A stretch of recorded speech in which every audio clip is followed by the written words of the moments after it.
നിവേദിത മനോജ് പറഞ്ഞിട്ടുള്ളത്. സൈബർ തട്ടിപ്പുകൾ ഈ കാലഘട്ടത്തിൽ ഏറ്റവും കൂടുതൽ അതിക്രമിച്ച് വന്നുകൊണ്ടിരിക്കുകയാണ്. നമ്മളെല്ലാവരും തന്നെ ഇവിടെ ഇരിക്കുന്നവർ പലവരും തന്നെ സൈബർ തട്ടിപ്പിന് വിധേയരായിട്ടുണ്ടാവാം. നമ്മൾ അറിഞ്ഞോ അറിയാണ്ടൊക്കെ ഈ കാലഘട്ടത്തിൽ വന്നുകൊണ്ടിരിക്കുകയാണ്. അപ്പോൾ നമ്മൾ വളരെ സൂക്ഷിക്കുക. ഫോൺ മുഖാന്തരമാണെങ്കിലും മറ്റേത് കാര്യമാണെങ്കിലും സൈബർ ലോകത്ത് വളരെയധികം സൂക്ഷിച്ച് നമ്മൾ കാര്യങ്ങൾ കൈകാര്യം ചെയ്യേണ്ടതാണ്. എല്ലാവർക്കും ഇത്ര നന്നായിട്ട് സംസാരിച്ച നിവേദിതയ്ക്ക് നല്ലൊരു കയ്യടി നമുക്ക് കൊടുക്കാം.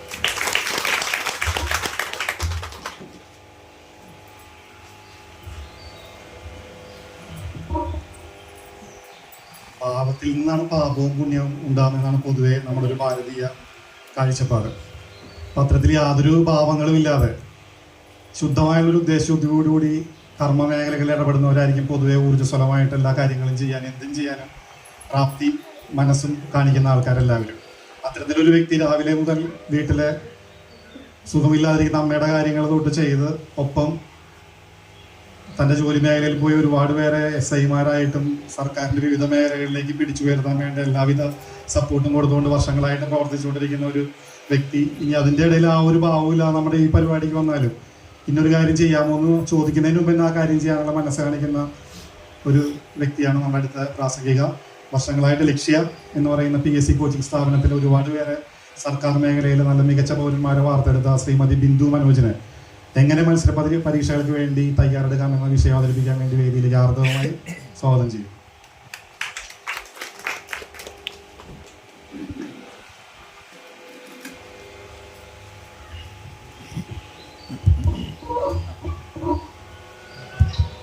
എല്ലാവർക്കും നമസ്കാരം. ഞാനിങ്ങനെ ഒരു പൊതുവേദിയിൽ സംസാരിച്ചൊന്നും എനിക്ക് പരിചയമില്ല. അനിൽ പറഞ്ഞത് വെറുതെയാണ്. അനിൽ എൻ്റെ ഫ്രണ്ടാണ്. അപ്പോൾ വിളിച്ചപ്പോൾ ഞാൻ വിചാരിച്ചു അതിന് പറ്റില്ല എന്നാണ് പറഞ്ഞത്. പക്ഷേ പിന്നെ ഞാൻ ഓർത്തു ഇന്നത്തെ കുട്ടികൾക്കൊന്നും PSCയെ കുറിച്ച് യാതൊരു അറിവില്ല. അതായത് അവിടെ അഡ്മിഷൻ എടുക്കാൻ വരുമ്പോഴാണെങ്കിലും നമുക്കറിയാം കുട്ടികൾക്കൊന്നും PSC എന്താണെന്ന് പോലും അറിയില്ല. നമ്മൾ അങ്ങനെ ഒരു സാഹചര്യമാണ് ഇപ്പോൾ നിലവിലുള്ളത്. അപ്പോൾ എല്ലാവർക്കും ഡിഗ്രി കഴിഞ്ഞാൽ ഉടനെ തന്നെ ജർമ്മൻ ലാംഗ്വേജ് പഠിക്കണം, അല്ലെങ്കിൽ ഫ്രഞ്ച് പഠിക്കണം, പുറത്തേക്ക് പോകണം, അങ്ങനെ ആറ്റിറ്റ്യൂഡാണ് എല്ലാവർക്കും. അല്ലാതെ ആർക്കും ഇപ്പം നാട്ടിൽ നിൽക്കണം, ഒരു PSC ജോലി എഴുതിയെടുക്കണം എന്നൊന്നും യാതൊരു താല്പര്യവും ആർക്കും ഇല്ല. അപ്പം ഞാൻ അങ്ങനെ എന്നാൽ പിന്നെ ഒന്ന് സംസാരിക്കാം എന്ന് വിചാരിച്ചു എന്ന് മാത്രം. അപ്പോൾ കൂടുതൽ വലിയ ഒരുതായിട്ട് സംസാരിക്കാനൊന്നും എനിക്കറിയില്ല. ചെറിയ കാര്യങ്ങൾ ഞാൻ പറയാം. ഇപ്പോൾ നിലവിലിപ്പോൾ ഞാൻ പറഞ്ഞല്ലോ, കുട്ടികളെല്ലാം പുറത്തേക്ക് പോയാലാണ് കൂടുതൽ ജോലി സാധ്യത എന്ന് പറഞ്ഞ് എല്ലാവരും പുറത്തേക്ക് പോവുകയാണ്. ഞാനിപ്പോൾ ലക്ഷ്യയിൽ വർക്ക് ചെയ്യാൻ തുടങ്ങിയിട്ടൊരു 4.5 വർഷം ആയി. അപ്പോൾ അവിടെ ഞാൻ ചെന്നിരുന്ന സമയത്ത് എന്ന് പറഞ്ഞാൽ ഒരു ബാച്ച് തുടങ്ങുമ്പോൾ ഒരു 100 കുട്ടികളെങ്കിലും നമ്മളോട് ഇങ്ങോട്ട് അഡ്മിഷൻ എടുക്കാനായിട്ട് വന്നിട്ട് അവർ അഡ്മിഷൻ എടുക്കുകയാണ് ചെയ്യുന്നത്. അല്ലാതെ നമ്മളൊരിക്കലും അവരെ തേടി പോകേണ്ട ഒരു സാഹചര്യമൊന്നും ഉണ്ടായിട്ടില്ല. അതായത് കോൾ വിളിച്ചിട്ട് അവരെ വരുത്തുക അങ്ങനെയൊന്നുമില്ല. ഇപ്പോഴത്തെ നിലവിലെ സാഹചര്യമൊന്നും അങ്ങനെയല്ല. ആ കുട്ടികൾക്കൊന്നും PSC പഠിക്കാനൊന്നും താല്പര്യമില്ല. അതാണ് സംഭവം ഇന്ന് നിലവിൽ നടന്നുകൊണ്ടിരിക്കുന്നത്. അപ്പോൾ ഡിഗ്രി കഴിഞ്ഞ ഉടനെ തന്നെ പണ്ടത്തെ കുട്ടികളൊക്കെ വന്ന് PSCക്ക് ജോയിൻ ചെയ്യുന്നു, ഒരു കോഴ്സ് പോലെ തന്നെ ജോയിൻ ചെയ്യുന്നു, അവർ പഠിച്ച് ജോലിയിൽ കയറുന്നു. അത് കൂടുതൽ ഇപ്പോഴുണ്ടാകുന്ന ഒരു സാഹചര്യം എന്താണെന്ന് വെച്ചാൽ നമ്മൾ മീഡിയയാണ് അതിന് കൂടുതൽ ഇതാകുന്നതെന്ന് എനിക്ക് തോന്നുന്നു. ഞാൻ രാഷ്ട്രീയമൊന്നും പറയുകയൊന്നുമല്ല. നമ്മുടെ PSC നിയമനങ്ങൾ നടക്കുന്നില്ല, പിന്നെ കുട്ടികളങ്ങനെ സമരം ചെയ്യുന്നത് കാണുന്നു. അങ്ങനെയൊക്കെ കാണുമ്പോൾ എല്ലാവരും എന്താ വിചാരിക്കുന്നത്, കുട്ടികളൊന്നും ജോലി കയറുന്നില്ല, നമുക്ക് ജോലി കിട്ടുന്നില്ല. പക്ഷെ അങ്ങനെയൊന്നുമല്ല. ഞങ്ങളുടെ ലക്ഷ്യയിൽ നിന്ന് തന്നെ എല്ലാ ദിവസവും എന്നോണം ഓരോ കുട്ടികളെങ്കിലും ഞങ്ങൾക്ക് വന്ന് അപ്പോയിൻമെൻറ്റ് ലെറ്ററുമായിട്ട് വന്ന് കയറുന്നുണ്ട്. ഇപ്പോൾ ഈ കഴിഞ്ഞ ആഴ്ച തന്നെ ഒരു 10-15 കുട്ടികളോളം പോലീസ് ബാച്ചിലേക്ക് ഇപ്പോൾ ട്രെയിനിങ്ങിനായിട്ട് കയറിയിട്ടുണ്ട്. പിന്നെ ബീറ്റ് ഫോറസ്റ്റ് ഓഫീസർ, അതൊക്കെ നല്ല നല്ല റാങ്കുകളിലാണ്. 1, 2, 3 റാങ്കുകളിൽ, പിന്നെ അല്ലെങ്കിൽ 8, 10, 15 അങ്ങനെയുള്ള റാങ്കുകളിലാണ് അവിടെ കൂടുതലും കുട്ടികൾ കയറി പോകുന്നത്. അപ്പോൾ നമ്മൾ ഈ പറയുന്ന പോലെ ഒരു സാഹചര്യമൊന്നുമില്ല. അതെന്താണെന്ന് വെച്ചാൽ നമ്മളൊരു പോസ്റ്റിലേക്ക് ആപ്ലിക്കേഷൻ വിളിച്ചിട്ട് പരീക്ഷ നടത്തി റാങ്ക് ലിസ്റ്റ് ഇടുമ്പോൾ ഏകദേശം അവർ ആ ഒഴിവിൻ്റെ ഒരു 2 ഇരട്ടി അല്ലെങ്കിൽ 3 ഇരട്ടിയൊക്കെ റാങ്ക് ലിസ്റ്റിൽ കാണിക്കും. അപ്പോൾ അതായത് ഇപ്പോൾ ഒരു 1000 പേരുടെ ലിസ്റ്റൊക്കെയാണ് അന്ന് ഇടുക. അപ്പോൾ ഇടുമ്പോൾ എന്ന് പറഞ്ഞാൽ ഈ പോലീസിൻ്റെ ലിസ്റ്റൊക്കെ വർഷം വിളിക്കുന്ന ഒരു ലിസ്റ്റാണ്. അപ്പോൾ ആ ലിസ്റ്റിൽ 1000 പേരൊന്നും നമുക്ക് എന്തായാലും അപ്പോയിൻറ്റ് ചെയ്യാൻ പറ്റില്ല. അപ്പോൾ ആ ഒഴിവുകൾ വരുന്നതനുസരിച്ച് കുട്ടികളെ ആ ഒരു വർഷത്തിനുള്ളിൽ കയറ്റുന്നു എന്നുള്ളതാണ് സത്യം. പിന്നെ എന്ന് പറഞ്ഞാൽ ആ കുട്ടികളുടെ സാഹചര്യം എന്ന് പറഞ്ഞാൽ നമ്മൾ ഇത്രയും കഷ്ടപ്പെട്ട് പഠിച്ച റാങ്ക് ലിസ്റ്റിൽ കയറിയിട്ട് കിട്ടാതെ പോകുമ്പോൾ അവർക്ക് വരുന്ന ഒരു വിഷമം. അപ്പോൾ അതാണ് അവരെ ആ സമരം ചെയ്യാനൊക്കെ പ്രേരിപ്പിച്ചത്. ആ സമരത്തിനുള്ളിൽ ഞങ്ങളുടെ കുട്ടികളൊക്കെ ഉണ്ടായിരുന്നു. അതിൽ കുറച്ച് പേരെയൊക്കെ അവർ എടുക്കുകയും ചെയ്തു കേട്ടോ. അങ്ങനെയാണ് സംഭവിച്ചത്. അപ്പോൾ ഇപ്പോൾ എന്ന് പറഞ്ഞ നിലവിൽ അത്യാവശ്യം റാങ്ക് ലിസ്റ്റിൻ്റെ സ്ട്രെങ്ത് ഒന്ന് കുറച്ചിട്ടുണ്ട്. ഇപ്പോൾ നിലവിൽ അധികം കുട്ടികളെ അങ്ങനെ റാങ്ക് ലിസ്റ്റിൽ ഉൾപ്പെടുത്തുന്നില്ല. അപ്പോൾ പിന്നെ അവർക്ക് ആ ഒരു വിഷമം ഫീൽ ചെയ്യേണ്ട ആവശ്യമില്ല. അപ്പോഴും പ്രശ്നമാണ്, അപ്പോൾ പഠിച്ചിട്ട് എനിക്ക് കിട്ടിയില്ല എന്നൊരു പ്രശ്നം അവർക്ക് വരുന്നുണ്ട്. അത് കൂടുതൽ എന്താണെന്ന് വെച്ചാൽ നമ്മൾ ഡിഗ്രി കഴിഞ്ഞ ഉടനെ തന്നെ നമ്മൾ ഒന്നില്ലെങ്കിൽ പുറത്തേക്ക് പോകും, അല്ലെങ്കിൽ ഇവിടെ തന്നെ എന്തെങ്കിലും നിസ്സാരം ജോലികൾ അങ്ങനെ കിട്ടുമ്പോൾ നമുക്ക് അന്നത്തെ ഒരു സിറ്റുവേഷനിൽ ഡിഗ്രി കഴിഞ്ഞൊക്കെ ഇരിക്കുമ്പോൾ നമുക്ക് ചെറിയൊരു സാലറിയും ചെറിയൊരു ജോലിയും എന്നൊക്കെ പറഞ്ഞാൽ വളരെ ഹാപ്പി ആയിരിക്കും. നമ്മൾ ആ ജോലിയിൽ പോയി അടിച്ചു പൊളിച്ച് അങ്ങനെ നടക്കും. പക്ഷേ കുറച്ച് കഴിഞ്ഞ് നമ്മൾ കല്യാണം കഴിഞ്ഞ് കുട്ടികളൊക്കെ ആയി കഴിയുമ്പോൾ നമുക്ക് ആ ജോലിയുടെ സ്ട്രെസ്സും, അതായത് നമുക്ക് ഒരു പ്രൈവറ്റ് മേഖലയിലാണെങ്കിൽ നമുക്ക് കിട്ടുന്ന സാലറിയുടെ ഇരട്ടി വർക്ക് നമ്മളവിടെ ചെയ്യണം, അല്ലാതെ അവർ നമുക്ക് സാലറി തരില്ല. അപ്പം നമുക്ക് അത് ആ സ്ട്രെസ് വരുമ്പോഴാണ് പിന്നെ അവർ PSC എന്ന് പറഞ്ഞ് അന്വേഷിച്ച് വരുന്നത്. അന്നേരത്തെ അവർക്ക് അതായിരുന്നു പഠിക്കാനുള്ളൊരു ക്ഷമ ഉണ്ടാവില്ല. പിന്നെ കുറേ കാലം കഴിഞ്ഞ് കഴിയുമ്പോൾ നമ്മൾ പഠിച്ച കാര്യങ്ങളൊക്കെ മറന്നു പോയിട്ടുണ്ടാവും. അപ്പോൾ നമുക്കത് പിന്നെ പഠിച്ചെടുക്കാൻ ബുദ്ധിമുട്ടാണ്. ശരിക്കും PSC എന്ന് പറഞ്ഞാൽ നമ്മൾ പഠിച്ച അതേ കാര്യങ്ങൾ തന്നെയാണ് നമുക്കവിടെ പഠിക്കേണ്ടി വരുന്നത്. അത് വലിയ കൂടുതലായിട്ട് നമുക്കൊന്നും തന്നെ അവിടെ പഠിക്കേണ്ടി വരുന്നില്ല. അപ്പോൾ നമ്മൾ പഠിച്ചിറങ്ങി ഉടനെ തന്നെ പഠിക്കാൻ വരികയാണെങ്കിൽ അത്ര വലിയ ബുദ്ധിമുട്ടൊന്നും ഇല്ലാതെ തന്നെ നമുക്ക് എല്ലാത്തിലും സ്കോർ ചെയ്ത് പോകാൻ പറ്റും. അത് ഒരുപാട് കാലം കഴിഞ്ഞ് നമ്മൾ അതൊക്കെ മറന്നു കഴിഞ്ഞ് പിന്നെ വന്ന് പഠിക്കാൻ വരുമ്പോഴാണ് നമുക്കത് ഭയങ്കര സ്ട്രെയിനായിട്ട് ഫീൽ ചെയ്യും. അതുപോലെ നമ്മുടെ ഫാമിലിയിലെ സ്ട്രെസ്സ് എല്ലാം കൂടെ വരുമ്പോൾ ഞാനവിടെ കാണുന്നതാണ്. അതാണ് ഞാൻ പറഞ്ഞത്. അപ്പം നമുക്ക് പഠിക്കാൻ ബുദ്ധിമുട്ടാവും. കുട്ടികളായി, അപ്പോൾ അവരുടെ കാര്യങ്ങൾ അങ്ങനെ പെൺകുട്ടികൾക്കാണെങ്കിലും ആൺകുട്ടികൾക്കാണെങ്കിലും, ആൺകുട്ടികൾക്ക് കുറേ നാളൊന്നും ഇരിക്കാൻ പറ്റില്ല, അവർക്ക് ജോലിയില്ലാതെ ജീവിക്കാൻ പറ്റില്ലല്ലോ. അപ്പം അങ്ങനെ ഒരു ഭയങ്കര പ്രശ്നങ്ങൾ വരും. അതാണ് ഇപ്പം നിലവിൽ ഞങ്ങളുടെ അവിടെ നിന്ന് ഫയർമാൻമാരെ മാത്രമേ എടുത്തിരുന്നുള്ളൂ. ഇപ്പോൾ ഫയർ വുമൺ എന്ന് പറഞ്ഞൊരു പുതിയ പോസ്റ്റ് വന്നു.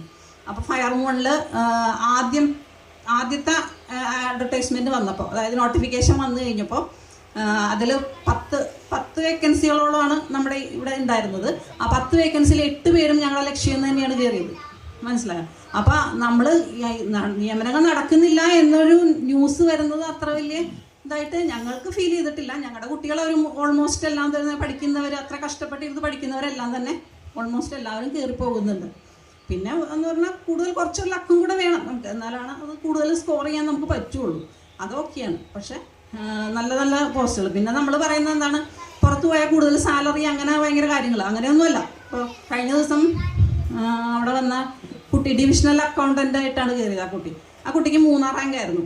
അപ്പോൾ അതിൻ്റെ സാലറി സ്കെയിൽ എന്ന് പറഞ്ഞാൽ 50,000-നും 1,00,000-നും അടുത്താണ്. മനസ്സിലായോ? അപ്പോൾ നമ്മൾ അങ്ങനെയുള്ള കാര്യങ്ങളെക്കുറിച്ചൊന്നും നമ്മുടെ കുട്ടികൾക്ക് അറിയില്ല. ഇവിടെ ശരിക്കും വേണ്ടിയിരുന്നത് ഇന്നത്തെ തലമുറയിലെ കുട്ടികളാണ് വേണ്ടിയിരുന്നത്. അപ്പോൾ അവർ ശരിക്കും ബോധവൽക്കരിക്കുക, അല്ലാണ്ട് പുറത്തേക്ക് പോയാൽ മാത്രമല്ല ഇത്രയും ഹൈ സാലറിയും ഇതൊന്നും ഉള്ളത്. ഇവിടെയൊക്കെ ഉണ്ട്. നമുക്കതൊന്നും ചെയ്യാനുള്ള ഒരു ഇതില്ല.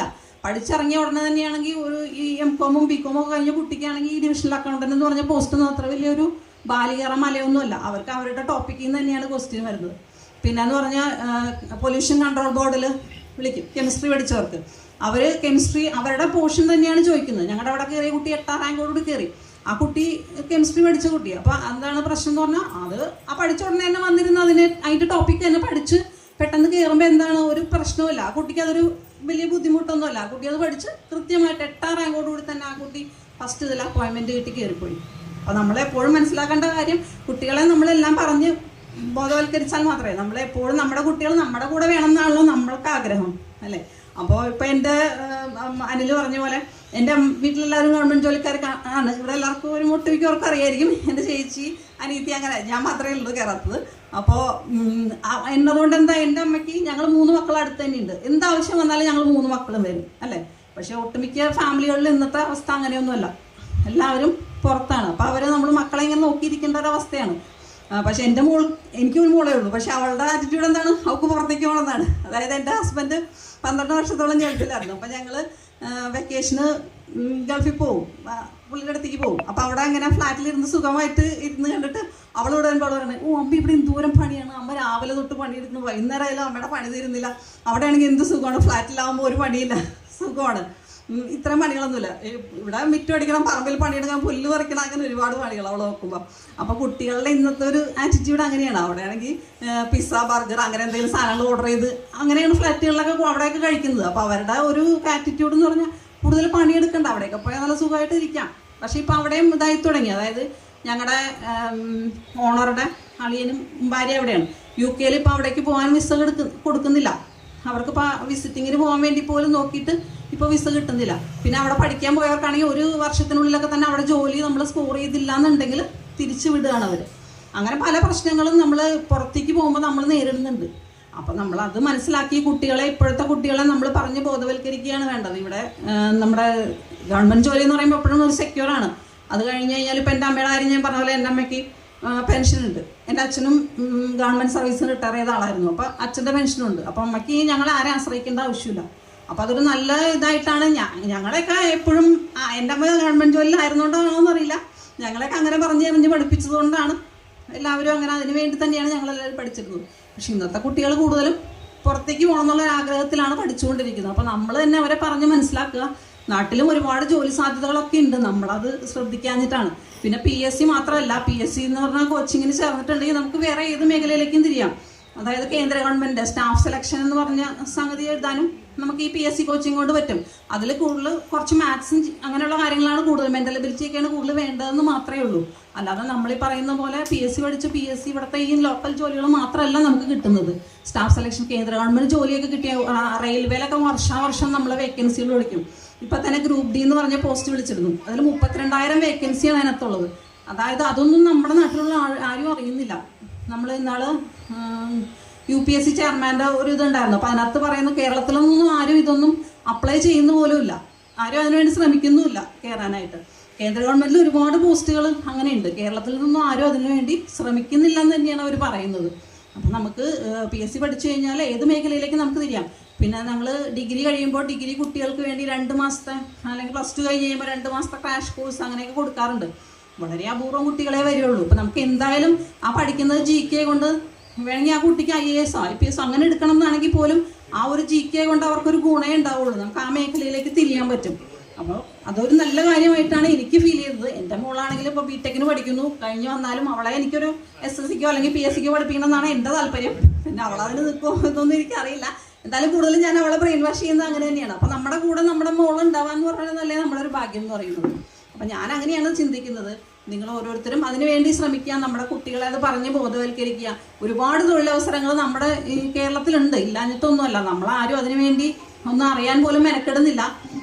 നമ്മൾ ഇപ്പോൾ എൻ്റെയൊക്കെ വീട്ടിലെന്ന് പറഞ്ഞാൽ ചെറുപ്പം മുതലേ ഈ പേപ്പർ വരുത്തുമ്പോൾ അതിൻ്റെ കൂടെ തൊഴിൽ വാർത്ത അല്ലെങ്കിൽ തൊഴിൽ വീതി അങ്ങനെയുള്ള സാധനങ്ങളൊക്കെ വരും. അപ്പം അതൊക്കെ വായിക്കുമ്പോൾ നമുക്ക് അതിൽ മനസ്സിലാവും ഒത്തിരി ജോലികളുണ്ട്, നമ്മളതൊന്നും ശ്രദ്ധിക്കാറ് പോലുമില്ല. നമുക്ക് എപ്പോഴും പുറത്തേക്ക് പോയി കഴിഞ്ഞാൽ നല്ല ഹൈ സാലറിയാണ്, നല്ലതാണെന്നുള്ള ചിന്ത കൊണ്ടാണ് നമ്മളത് ശ്രദ്ധിക്കാതെ പോകുന്നത്. അപ്പം എല്ലാവരും അതൊന്ന് ശ്രദ്ധിക്കുക, കുട്ടികളെ പറഞ്ഞ് മനസ്സിലാക്കുക, പഠിച്ച് നല്ല ജോലി ഹൈ സാലറിയും ഒരുപാട് കേന്ദ്ര ഗവൺമെൻറ്റിലാണെങ്കിൽ ഒരുപാട് ആനുകൂല്യങ്ങളുണ്ട് കുട്ടികൾക്ക്. അല്ലെങ്കിൽ അതുപോലെ കുട്ടികളുടെ പഠിത്തത്തിന് വേണ്ടിയിട്ട് അല്ലെങ്കിൽ അച്ഛനമ്മമാരുടെ ചികിത്സയ്ക്ക് വേണ്ടിയിട്ട് അവരുടെ ട്രാവലിങ് അങ്ങനെ ഒരുപാട് ഇത് കൊടുക്കുന്നുണ്ട്. അപ്പം നമ്മളൊന്നും അതൊന്നും അറിയാത്തത് കൊണ്ടാണ് നമ്മൾ പലരും ഇങ്ങനെ കുട്ടികളെ അതിനകത്തേക്കൊന്നും തിരിച്ചു വിടാത്തതും അതിനുവേണ്ടി പ്രേരിപ്പിക്കാത്തതും. അപ്പോൾ എല്ലാവരും അതിനുവേണ്ടി ശ്രമിക്കുക. നമ്മുടെ മക്കളെ നമ്മളോടൊപ്പം നിർത്താനും അവർക്ക് നല്ലൊരു സെക്യൂർ ആയിട്ടുള്ള ലൈഫ് ഉണ്ടാക്കി കൊടുക്കാനും വേണ്ടി നിങ്ങളെല്ലാവരും അതിനുവേണ്ടി ശ്രമിക്കുക. അപ്പോൾ ജോലിയിൽ കയറുന്നില്ല എന്നുള്ളതൊരു ന്യൂസ് മാത്രമാണ്, അങ്ങനെയൊന്നുമല്ല. ഞങ്ങളുടെ അവിടെ നിന്ന് ഒരുപാട് കുട്ടികൾ ഇപ്പോഴും ജോലിയിൽ കയറി പോകുന്നുണ്ട്. എൻ്റെ സ്റ്റാറ്റസ് കാണുന്നതുകൊണ്ടാണ് എല്ലാം അങ്ങനെ പറഞ്ഞത്. എൻ്റെ സ്റ്റാറ്റസ് കാണുന്നവർക്ക് മനസ്സിലാവും ഒത്തിരി കുട്ടികൾ. അതായത് എന്ന് ഞങ്ങൾക്ക് അങ്ങനെ പോസ്റ്റ് ഇടാനും അവരുടെ വീഡിയോ എടുക്കാനും മാത്രമേ ഞങ്ങൾക്ക് സമയമുള്ളൂ എന്ന് പറയുന്ന പോലെയാണ്. ഇഷ്ടംപോലെ കുട്ടികൾ ജോലിയിൽ കയറുന്നുണ്ട്. അപ്പോൾ നമ്മളത് അങ്ങനെ പിന്നെ വളരെ അപൂർവം പേരാണ് അതിൽ നിന്ന് ഔട്ടായി പോകുന്നത്. പിന്നെ റിസർവേഷനൊക്കെ ഉള്ളതുകൊണ്ട് ജനറൽ കാറ്റഗറിക്കാർ കുറച്ചും കൂടെ ബാക്കിലേക്കായി പോകുന്നു മാത്രമേ ഉള്ളൂ. അല്ലാതെ ജോലി കിട്ടാതെ ഒന്നും ഇരിക്കുന്നില്ല. അപ്പം എല്ലാവരും അതിന് വേണ്ടി ശ്രമിക്കുക, PSC എഴുതിക്കുക. നല്ല നല്ല അവസരങ്ങളുണ്ട്. PSC കോച്ചിങ്, അതായത് SSCയുടെ കോച്ചിങ് ചെയ്താലും മതി, അതിനുവേണ്ടി ശ്രമിക്കുക. റെയിൽവേ ഒക്കെ എല്ലാ വർഷവും നമ്മളെ പോസ്റ്റ് വിളിക്കുന്നുണ്ട് റെയിൽവേയിലേക്ക്. ഇപ്പോൾ BTech കഴിഞ്ഞവർക്കാണെങ്കിൽ എഞ്ചിനീയറിംഗ് മേഖലയിൽ, ഇലക്ട്രോണിക്സ് അങ്ങനെ ഉള്ള മേഖലയിലേക്കൊക്കെ ഇഷ്ടംപോലെ പോസ്റ്റുകൾ വിളിക്കുന്നുണ്ട്. എല്ലാവരും അതിനു വേണ്ടി ശ്രമിക്കുക, കുട്ടികളെ അതിനുവേണ്ടി ബോധവൽക്കരിക്കുക. ഇതിനു വേണ്ടി ഒരു അവസരം തന്ന എല്ലാവർക്കും നന്ദി, നമസ്കാരം.